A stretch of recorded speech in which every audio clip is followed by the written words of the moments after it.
Hi everyone, welcome back to my channel. In today's demonstration, I will show you how to make a relaxing and beautiful abstract painting using watercolors. For this, the beauty of this is that you don't need to plan anything, you just need to go with the flow of the colors. And I'm using colors blue, green, black, and burnt umber and indigo.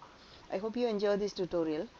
And please feel free to subscribe to my channel because I post videos almost every single day, and you might find some tips and techniques that might be useful for your project painting. And thank you again for visiting my channel.